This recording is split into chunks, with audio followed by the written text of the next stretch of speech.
हाय तुषारभाऊ, बबल्या आणि बुजाडे पाटील. आज आम्ही आलो आहे GMLF मध्ये पुन्हा एकदा 15 दिवसासाठी.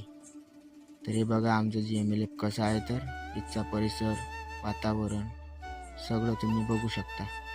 तर रामकृष्णारी मंडळी, सकाळी उठून बघतो तर रोशन भाऊ आपला बेड साफ करत होता आणि बाजूच्या रूमकडे जाऊन बघितलं तर तिथले मुले कुठेतरी गेले होते.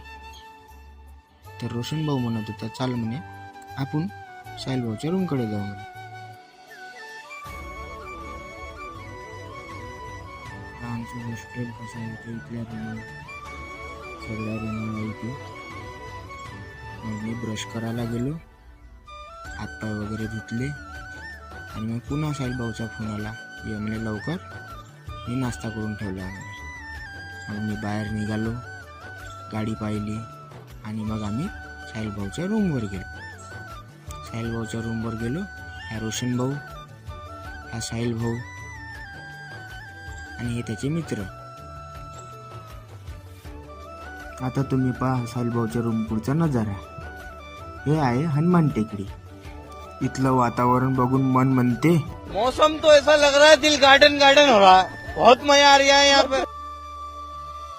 मग नाश्ता वगैरे केला आणि आम्ही निघालो हॉस्टेलकडे जाण्यासाठी. खाली उतरून बघतो तो रोशन भाऊ गाडीवर बसून होता. रोशन भाऊनं गाडी पलटवली आणि आम्ही निघालो हॉस्टेलकडे जाण्यासाठी.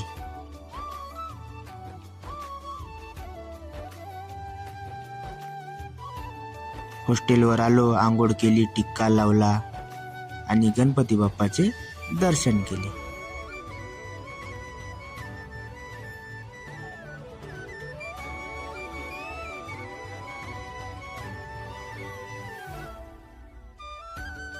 मग दुसऱ्या रूममध्ये येऊन बघितलं तर आमचे टिफिन येऊ होते.